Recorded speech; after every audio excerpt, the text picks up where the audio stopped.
This call is now being recorded.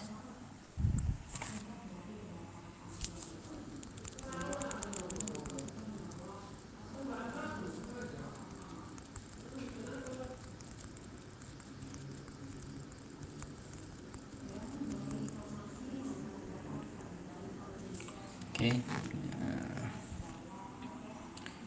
akan kita bahas aja ya di sini. Oh enggak, gini dulu ya, share screen ya. Entire screen. Kita melanjutkan materi yang tadi. Oke.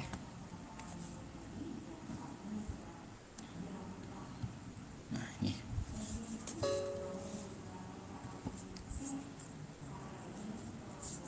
Oke, kita tadi tiba-tiba layarnya mati ya, tiba-tiba mic-nya keluar sendiri.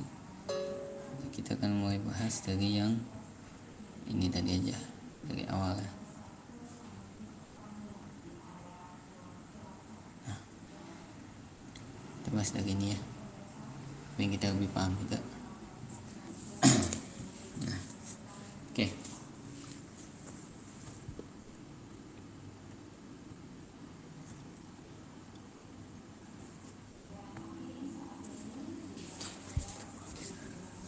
Nah, jadi di sini kita masuk ke algoritma backpropagation, di mana algoritma ini digunakan untuk menghitung local gradient untuk node pada network. Kita ketahui bahwa node itu sama ke sistem kalau di otak kita itu suma atau samu ya, misalnya ya.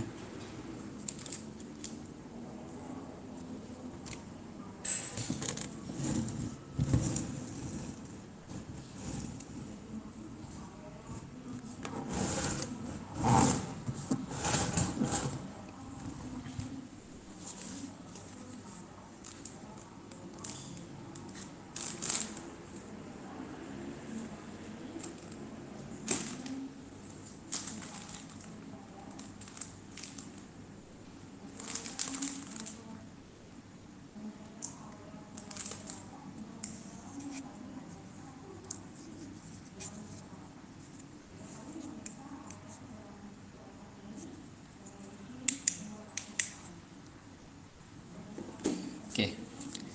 Nah, di sini kita ketahui node itu sama kayak suma. Nah, di sini ini kita hapus ulang aja ya. Kita bahas ulang. Nah, ini kita mau buat ulang. Oh, nggak usah kita timpa aja. Oke, water break terus dengan warna yang berbeda ya. Oke, warna hijau ya. Nah, ini kita diberikan input X1, X2 ya.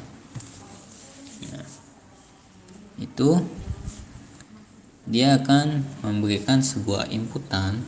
Ini namanya nih garis ini nih, yang W ini. Nah, ini adalah bobot dari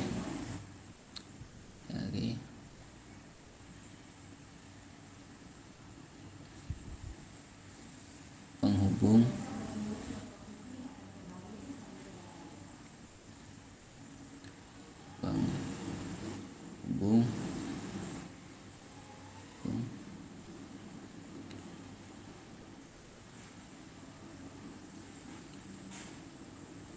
neuron ya.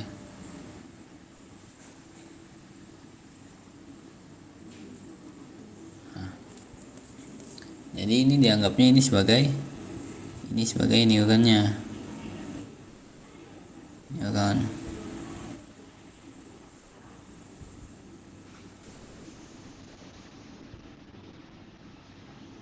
Neuron nih X1 dan X2 ini inputannya ya. Terus menghubungkan dengan Y1 ini ya. Nah, Y1 ini ya. Ini Y2. Nah, jadi ini yang perlu kita lihat misalnya adalah gimana caranya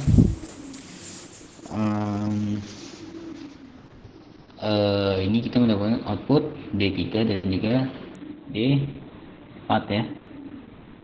Nah, kita ketahui di sini di node 1 itu dia menerima tiga inputan apa aja, yaitu W11 itu ya.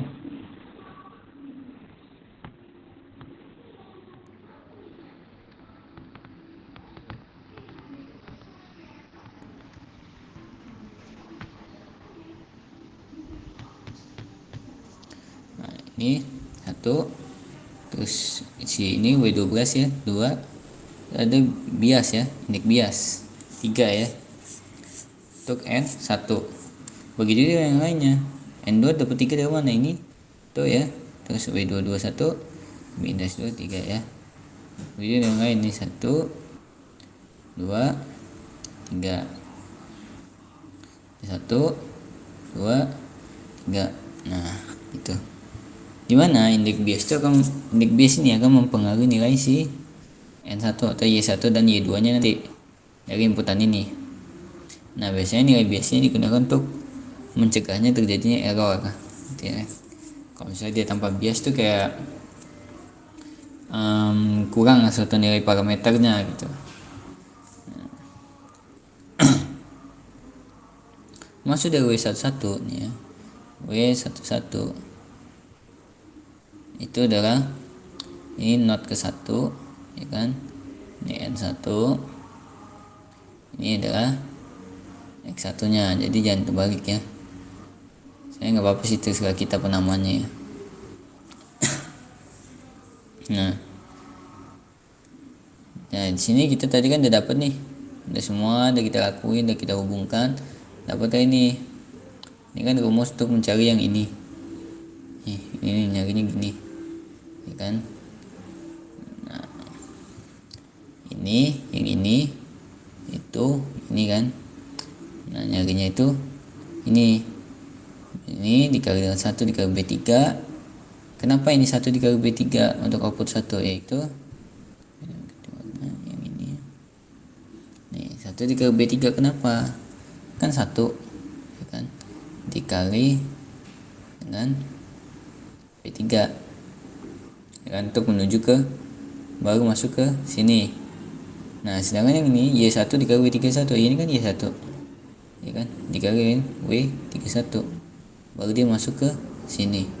Begitu dengan ini Y2, ini kan Y2 dia, Y2 dikali dengan W32 kan, baru dia masuk ke node N3. Nah ketika itu baru dikali dengan D3, ini kan dia dapatnya outputnya D3 dikurang dengan Y3 kan. Nah dikurang ini kan, baru dia masuk ke sini. Nah begitu juga dengan yang lain ya kan, D4 kan, Y4 kan, yang ini ya, ini. Nah di sini kita sebenarnya kehilangan satu parameter kan, ini harusnya salah ini ya, bukan ini ya, bukan ISO 2, karena ini adanya di sini ya, benar ya, udah ini ya, udah ada ya di sini ya. Nah yang mau kita cari itu yang ini ya kan, karena dia punya kan H1 atau hidden layer ya. Yang gini lambangnya lebih bagus ya. Nah jadi di sini lambang H itu maksudnya itu dia itu hidden layer.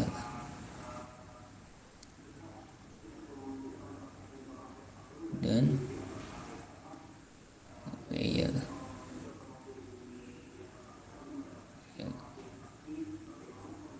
nah sedangkan O, lambang O di situ itu lambang kayak output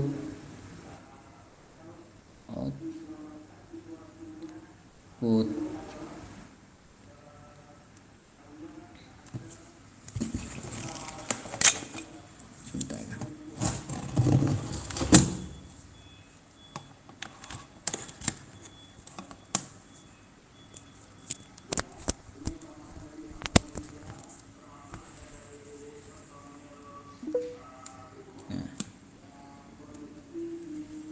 Untuk mencari nilai output ya. Nah, sehingga ini adalah N4 dan N3 ini adalah output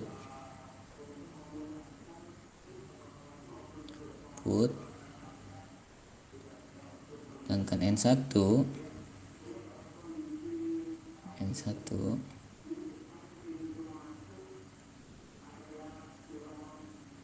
adalah hidden dan layer. Dan layernya gitu ya. Setelah kita dapatkan ini, maka kita coba menghitung si GW nya tadi. Nih ya, ini kan tadi nih ya, ini layer yang ada di sebelah ini kita gambar ulang ya. Tekannya jelek jadi kita hapus saja.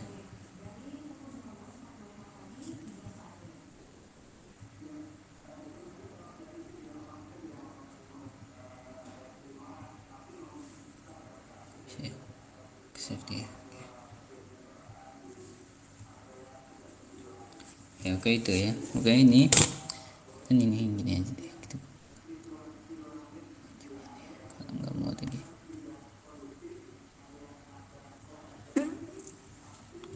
Oke ini nih W31 yang ini nih. Tuh.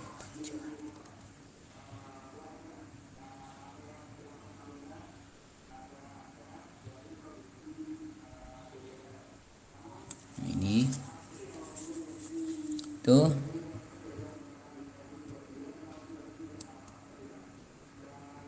W31 itu nih, ini kan W31 nih, itu dikali dengan W31 dengan alpha dikali W31 dikali dengan M1 N dikali sini ya, dikali ini kan, dikali dengan Y1 nih. Ini untuk mencari nilai setiap layernya, layer mana. Ini untuk mencari nilai-nilai ini nih, nah ini nih.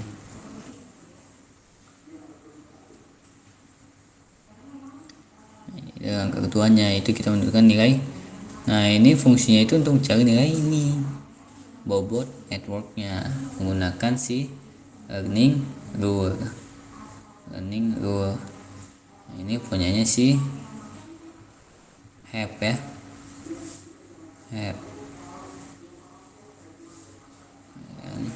Nah sekitar 1949 kalau nggak salah ya, kalau nggak salah tapi tuh. Nah ini adalah proses identifikasi plan dengan neural networknya. Nah ini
Yang kita lanjutkan di sini adalah proses identifikasi plan network.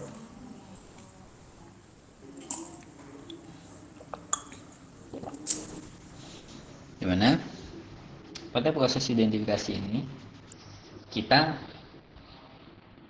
menggunakan struktur plan kayak diagram blok ya, kayak DFD tingkat 1 istilahnya kan gini. Kita gampang aja di sini ya.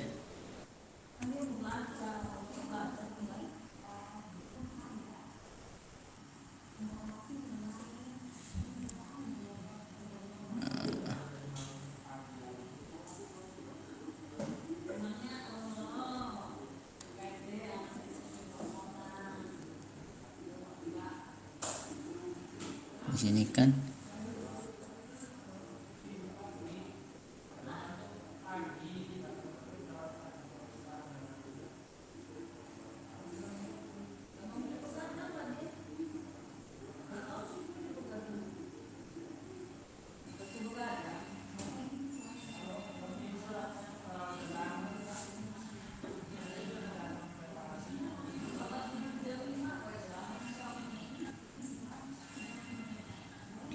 kita di sini kan dapat dia output plan ya, output si plannya ya, plan output plan ya kan, dimana dia akan ngasih feedback ke output plan ini. Itu dia akan ngasih feedback maaf ya guys ya,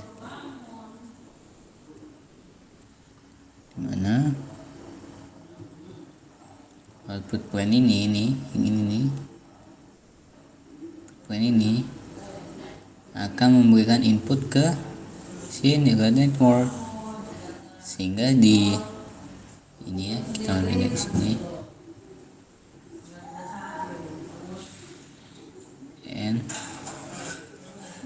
n mo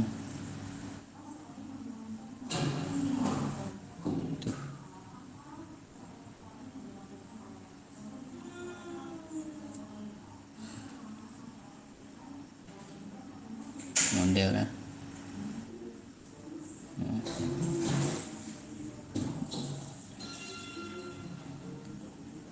model tuh jadinya kan dia nerima input dari si ini ya, ini terus ini kan. Kalau di plan ini kan dia cuma nerima input, plannya itu inputnya itu cuman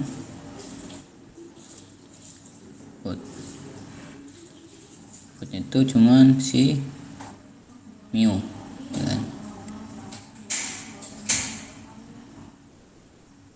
Ini ya cuman mu ya. Nah kalau di sini dia adalah mu, terus ada si output plan ya, kita singkat aja OP kan, output plan. Terus ada si learning algoritma.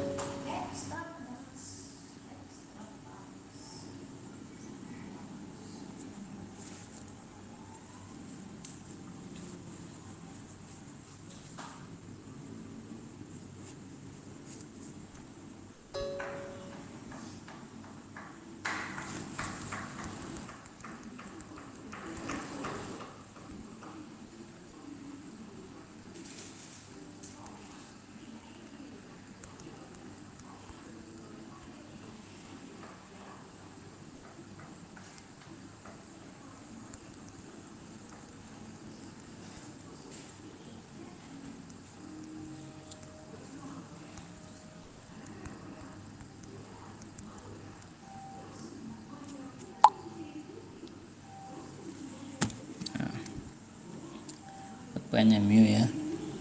Nah dimana LA ini didapatkan dari sini nih, errornya ini, error yang ada di sini ya.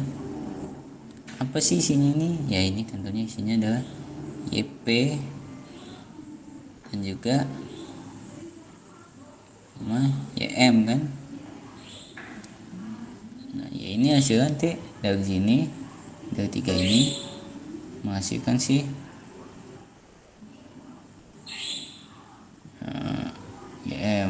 dan outputnya D.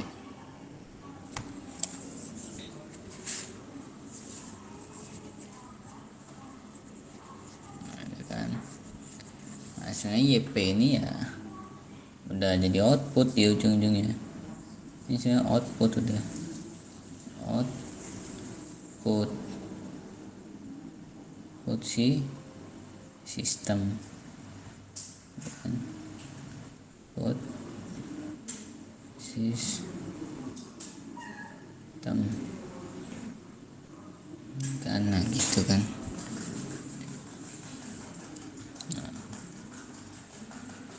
Ini berarti kan isinya cuman LA itu adalah LA itu bisa dibilang itu sama dengan error kan, dari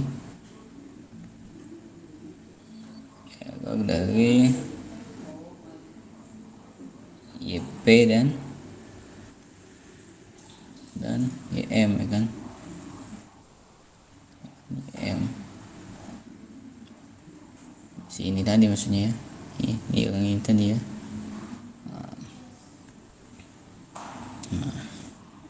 YP tentunya YP dari sini, output point ke YP ya.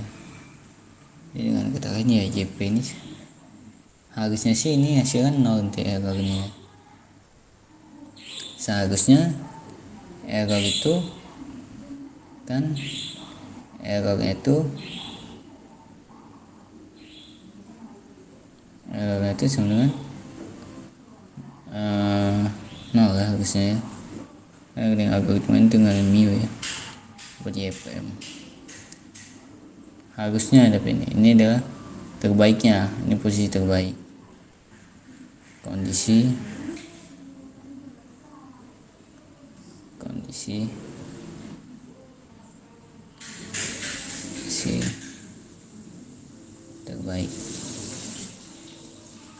terbaik ya.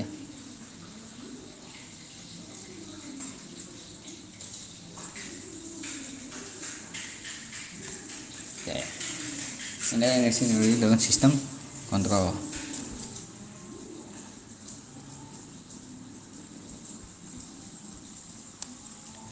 Nah ini kan udah selesai nih, kita membahas tentang materi.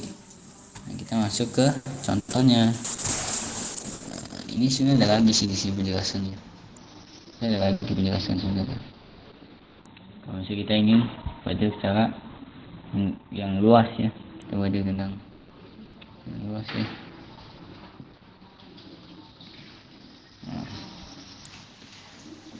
Nah ini ada rumusnya ya. Ini rumus ya. Rumus dari ini rumus dari perhatian ya kan, X, terus ini ada kasus OR kan. Nah ini juga saya ambil dari Tera ya, dari dosen saya Pak Diksi dan Pak Hafid. Nah ini ada, kita di sini dikasih tahu nih kelebihan JST ya kan. Nah kelebihan JST di sini itu adalah mampu mengakuisisi pengetahuan walaupun tidak ada kepastian. Nah artinya gini, meskipun hasil itu tidak ada hasil yang tentu atau hasil yang sudah pasti lah kita bisa bilang ya, itu kita bisa selalu melakukan apa ya, akuisisi gitu, kayak mengakuisisi pengetahuan tersebut. Nah kemudian kita dapat mampu melakukan generalisasi atau ekstraksi dari suatu pola data tertentu. Generalisasi ini kayak menemukan apa ya, output baru gitu dari suatu input yang diberikan gitu kan. Nah JST dapat menciptakan suatu pola pengetahuan melalui pengetahuan diri atau kemampuan belajar, self organizing. Nah self organizing di sini itu maksudnya ke perhatian ya, yang di sini ya, ini berdasarkan perhatian tentunya ya, perhatian.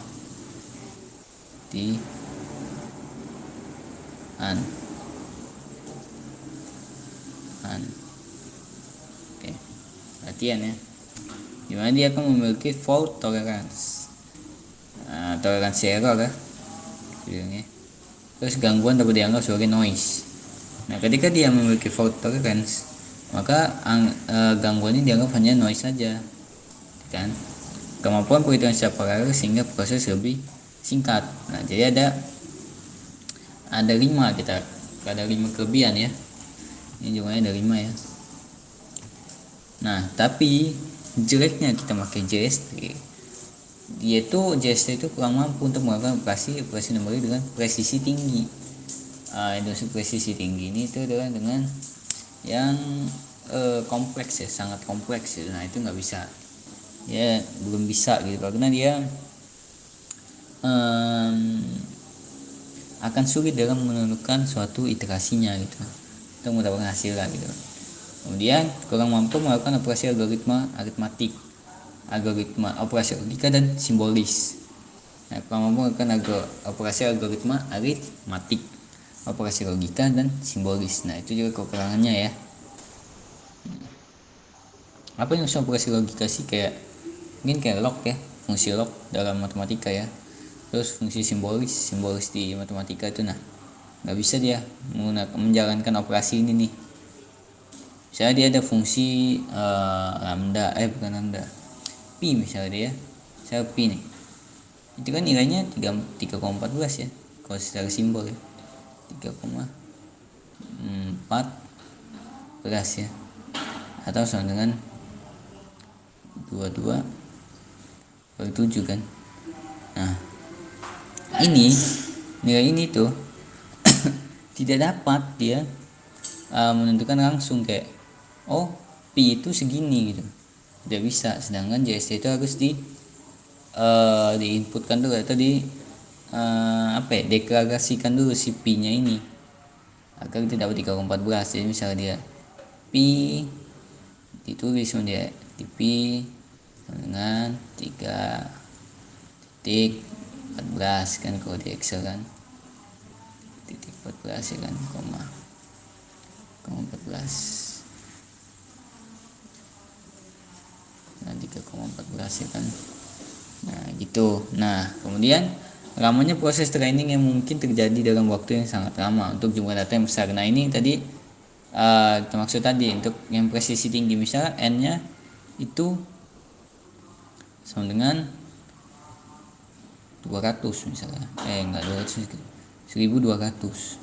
Nah ini akan sama dengan sekitar lebih dari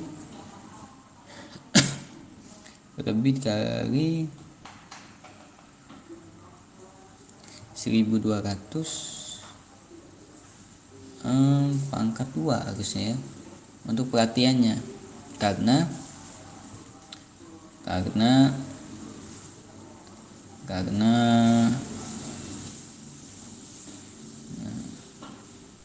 setiap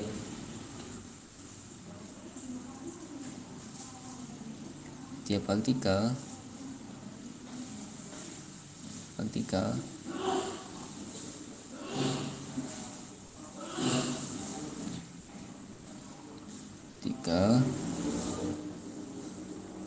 atau neuron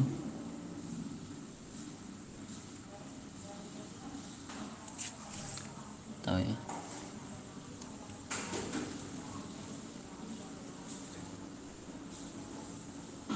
kan itu ya kan, itu akan saling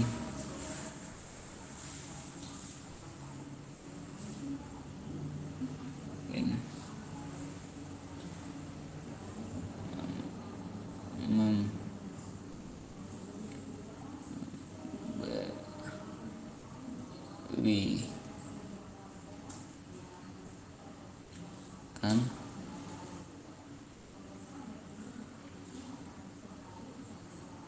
input. Nah, seperti contoh-contoh yang sebelumnya ya, contoh yang sebelumnya gitu dia ketika ada proses yang terbaru ya terus-terusan ya gitu, semakin banyak semakin PR untuk ngerjainnya gitu. Meskipun kita melakukan coding ya, itu akan tetap saja susah gitu. Dan itu hasil data yang di coding yang di outputkan tuh nggak semua datanya gitu kan. Jadi cuma data-data terakhirnya aja yang termasuk. Jadi kalau 1200 tuh yang kelihatan di terminal programnya atau outputnya itu cuma sekitar 100-an data. Jangan kita butuhin 1200 untuk semuanya gitu kan, untuk semua partikel, untuk semua neuron. Dan juga dia JST ini batasnya ini nih yang sangat PR nih. Untuk yang sangat pertimbangkan jika menggunakan JST ya, itu ketidakakuratannya dalam hasilnya itu yang masih kayak sangat menjadi titik tumpu atau titik acuan kita untuk kalau misalnya kita mau gunain si JST ini.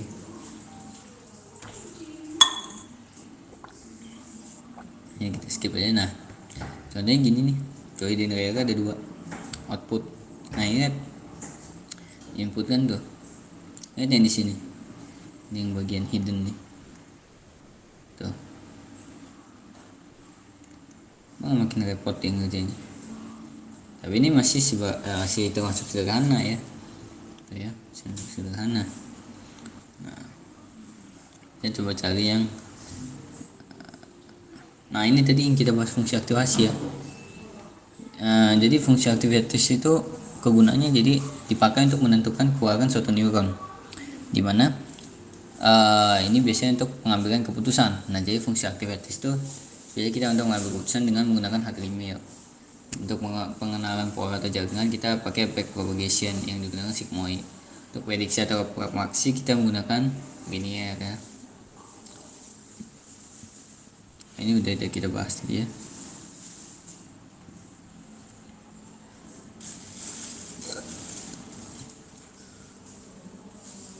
Nah, ini proses belajar ya. Nah ini tadi kita bahas ya di slide sebelumnya.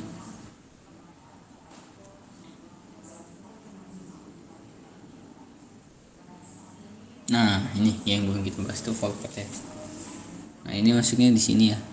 Nih ini udah mulai masuk forward nih, forward bias ya kan, dimana dia nggak lagi maksudnya gimana ya, dia difokuskan ke note yang satu aja. Saya kan di sini ada note lagi sebenarnya kan, ini ada note lagi N4 kan ada note lagi sebenarnya di sini kan. Nah cuma ini kalau forward bias itu dia lebih difokuskan ke satu note, satu output gitu. Nanti baru di sini nanti yang 3 sebenarnya sama kayak ini tinggi lagi ini ke N ke Y ya, Y nya tuh. Nah gini kan, ya forward bias nih, dia ada tambahan apa yang ditambahkan di sini. Kira-kira apa yang nambah dari algoritma backpropagation ke forward bias ya, kita lihat ya, forward pass.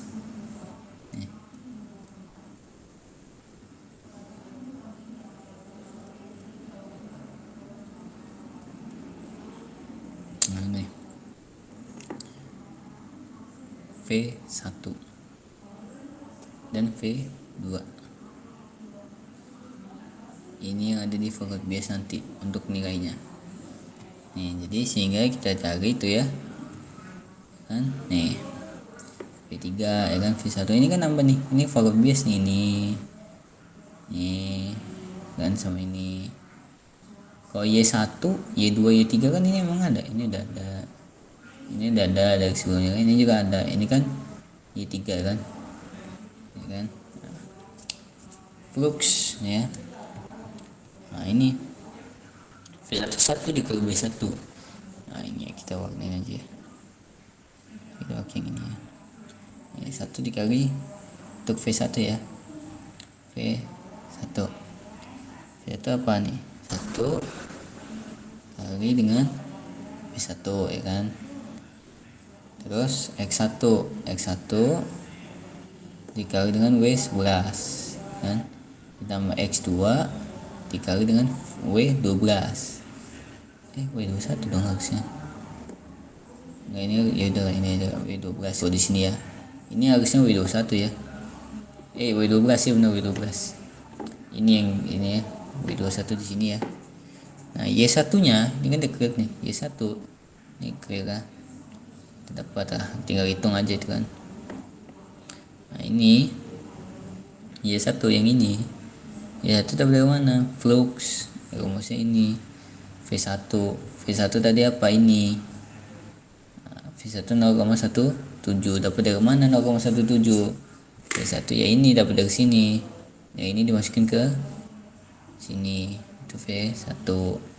Dapatlah 1 per XP min 0,17 0,5 2 ya satunya ya.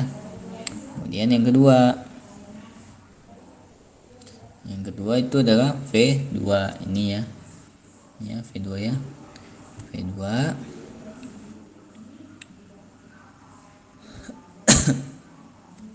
V2 itu 1 ya. Nih. Tuh. Dikali dengan B2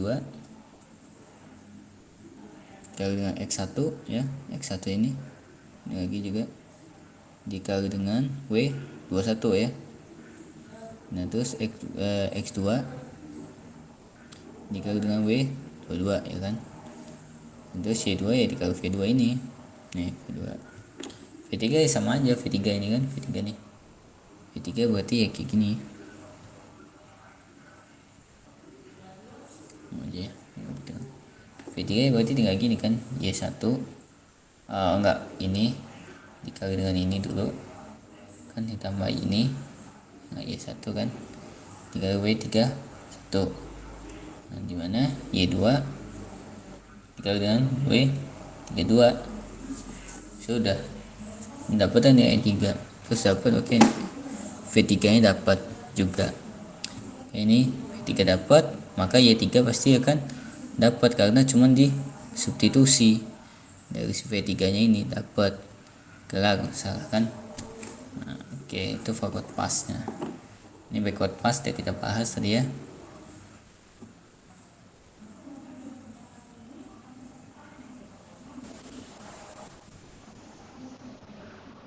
Nah ini contohnya nih ya, forward pass dan backward pass itu ya.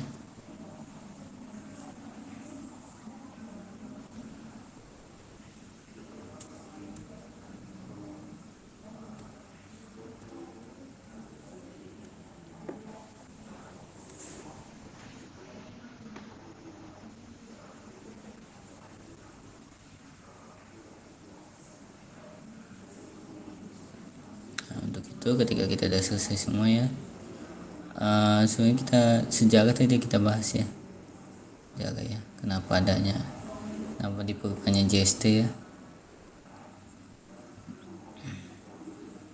Nah saya ini latar belakangnya itu ini, kita mempelajari si JST itu ini dipercayakan bahwa kekuatan komputasi otak ya, lihat di sini ya, nih kita ini komputasi otak. Nah yang dipakai itu apa? Ini nih otak manusia.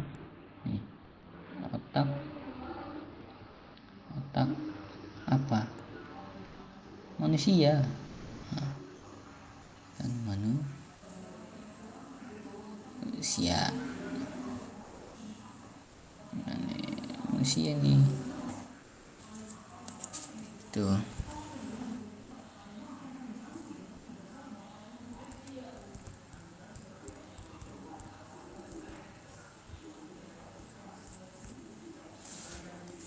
Manusia ya kan.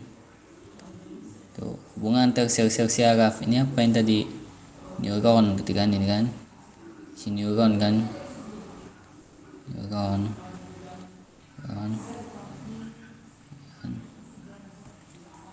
hierarchy organization ya kan, firing karakteristik. Terus ini banyaknya jumlah hubungan ya kan, ini berarti bobot ya kan, bobotnya ya kan, bobot. Dan tuh nih ini tadi tadi kan soma tuh not nih kan. Ya pertama kita bahas ke contoh ya, lebih enak soalnya. No ya, kita no save ya. Kenapa? Karena nanti yang itu coret-coretannya kelihatan. Nah ini ya, nih kita bakal ke sini. Oke, yang udah ada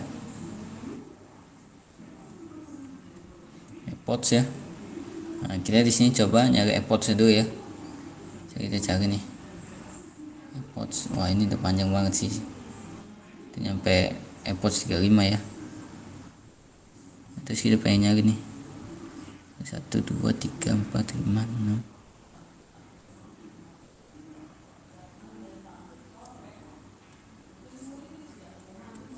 Terus 35 ya. Sampai pos 35 itu udah dapat hasilnya, targetnya itu 0,44 nih. Error itu nggak seberapa banyak lagi.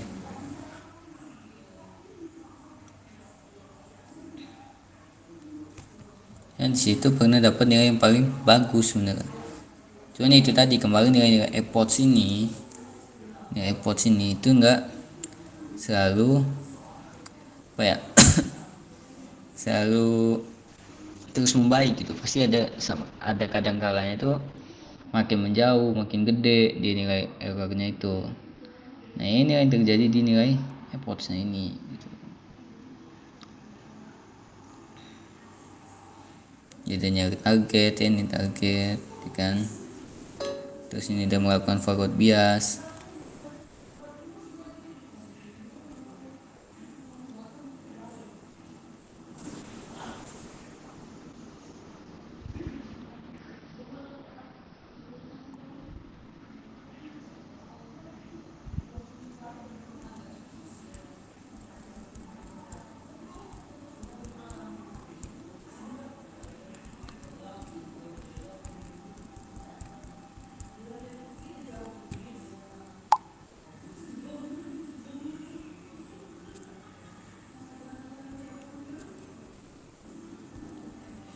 Nah ini dari forward ya pakai rumus forward bias, terus backward pakai rumus backward bias ya kan. Nah sebenarnya ketika kita belajar yang namanya neural network ya, neural network atau jaringan saraf tiruan ini itu lebih ke bagaimana sih cara kita memodelkannya sih, memodelkan matematiknya. Jadi misalnya kita ada suatu permasalahan misalnya kita ingin hitung jumlah nilai ataupun segala macamnya, itu dia bagaimana caranya itu si neural network ini dapat menentukan informasi yang ada, terus dia apa nih dia pertama dia menghubungkan antara neuron. Misalnya kalau misalnya nilai, nah hubungannya apa? Berarti kan kalau antar nilai itu hubungannya nanti ke IPK misalnya gitu kan. Nah misalnya kita mau nyari IPK gitu kan, JST ini. Nah cara hubungan antar setiap nilainya, berarti kan setiap mata pelajaran itu kan punya nilai. Nah itu tuh biasanya saling berkaitan gitu loh. Nah ini ada berikut adalah contoh analoginya. Nah lihat tuh di situ ada soma, not. Not itu kan biasanya kayak titik temu ya, titik yang memiliki banyak percabangan ya, soma. Terus dendritis tuh input. Ya, kayak suara kita itu kan masuknya kotak ya, mikir terus ada ilmu masuknya kan kotak tuh ya. Nah dendritis ini inputan tuh ya. Akson, sinapsis, glia kan, neuron tuh. Nah, lihat di karakteristik JST itu benar-benar kayak dari pola hubungan antar neuron. Kayak misalnya kita menentukan apakah itu bisa kita kerjakan dalam back propagation ataupun forward propagation gitu kan, forward pass gitu. Nah cuman juga kadang-kala kita harus butuh keduanya gitu. Dan nah itu yang kita bisa menentukan pola hubungannya dulu antara neuron ini, lalu kita bisa menentukan yang lainnya gitu.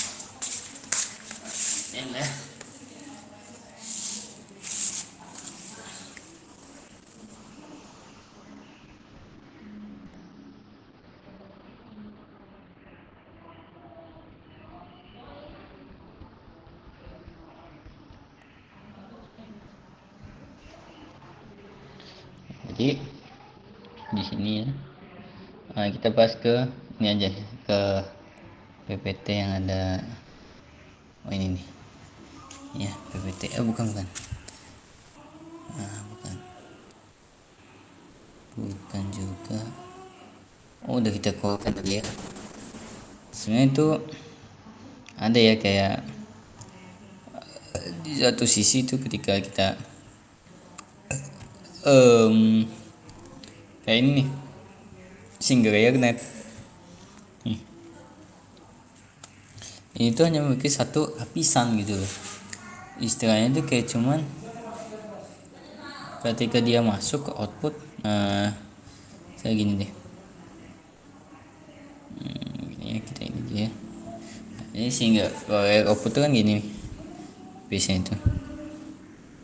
Kalau single layer kan ini input, terus dia langsung ke ya kan, outputnya kan, ke outputnya. Nah ini bisa konversi sendiri menjadi output gitu tanpa perlu melakukan namanya bias tadi gitu, hidden layer ya.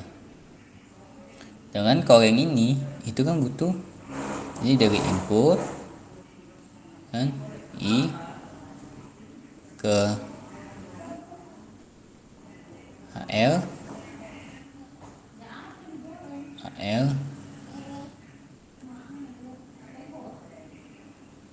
terus output baru kan, baru ke output kan.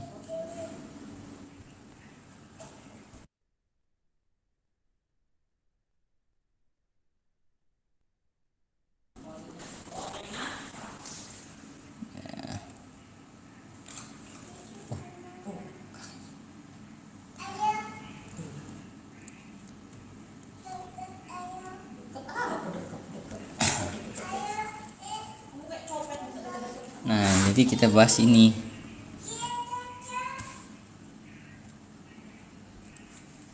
kita mau coba bahas tentang ini ya,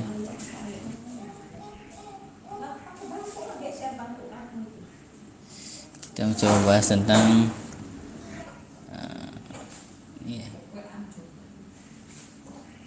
ini ya, yang kita coba lihat di yang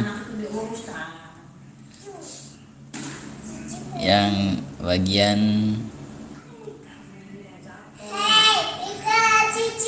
nah ini fungsi aktivasi. Nah ini adalah fungsi aktivasi, fungsi untuk binernya, yaitu hard limit. Dimana ini karakteristiknya nih ya, kita lihat nih, ini ada karakteristiknya sendiri nih untuk yang hard limit ya kan. Hard limit itu adalah y sama dengan 0 jika x kurang dari sama dengan 0. Nah ini kan ya x nih, ini kan x, nah ini y nya kan, y gitu.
X, Y ya.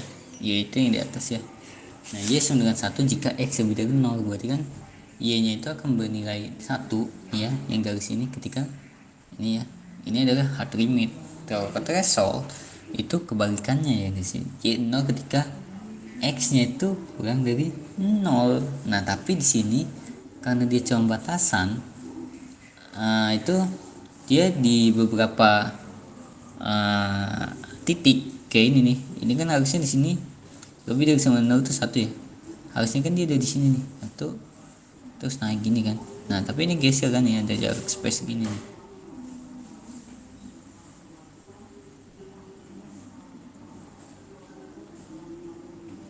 Ya, gini ya nih.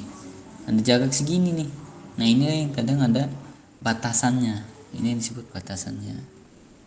Nah, kemudian ini lihat bipolar. Lihat kan tuh yang di threshold, yang di bipolar juga gitu. Dia ada jarak kayak gini. Ya kan? Ada jarak ini.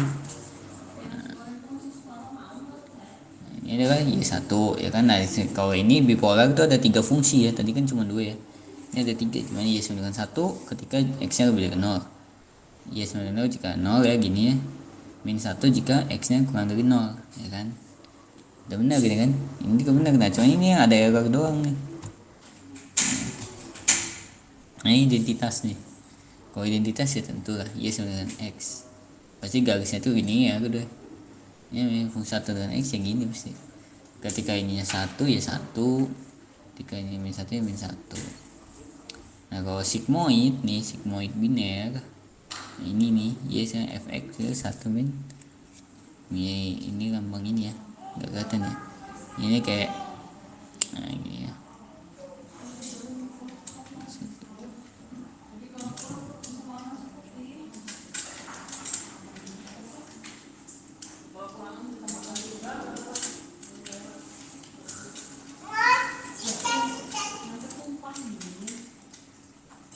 X. Tunggu ya 10 menit. Untuk mengukurkan biasanya digunakan hard limit ya.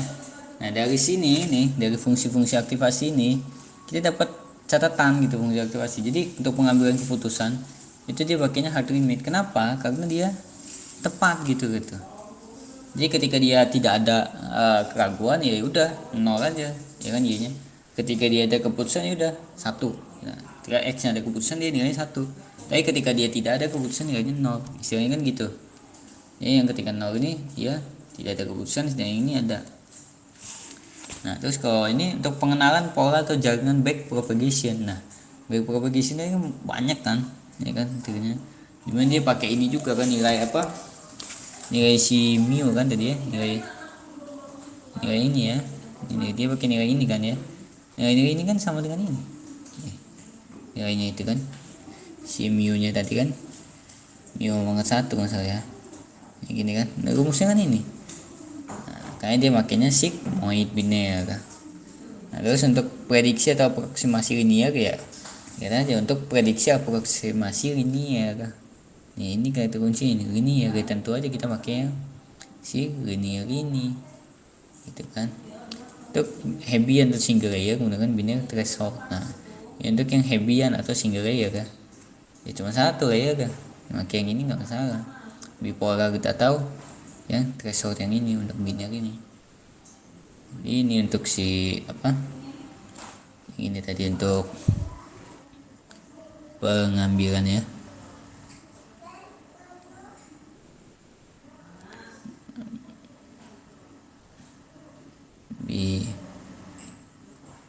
Dan keputusan ya kan, keputusan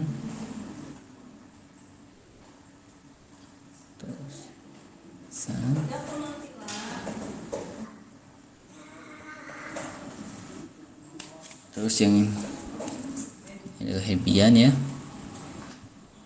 Hebbian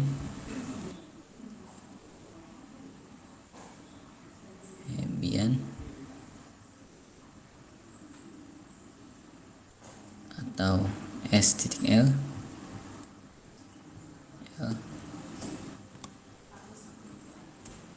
Terus ini adalah S titik R juga ya, threshold ya,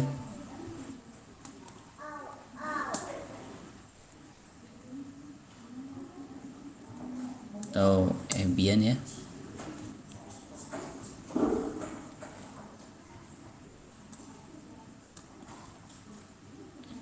Ambient. Yang fungsi bipolar tadi untuk apa? Bipolar tadi untuk biasanya dia masuk dia ke linear ya. Ini linear jelas. Linear. Terus kalau ini untuk back propagation ya. Back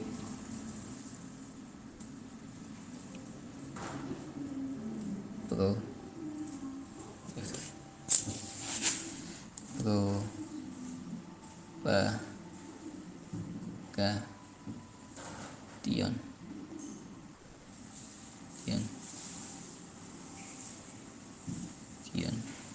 Nah, inilah.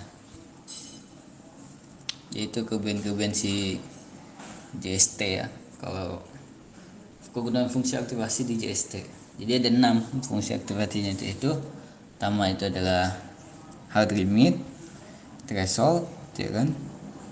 Under ya, si undernya itu threshold, under winner, under winner, winner apa winner sih?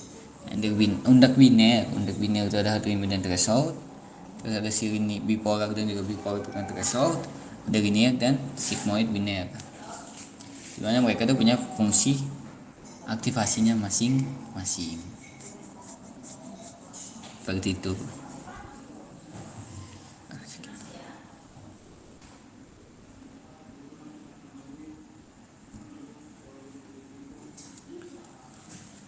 Nah,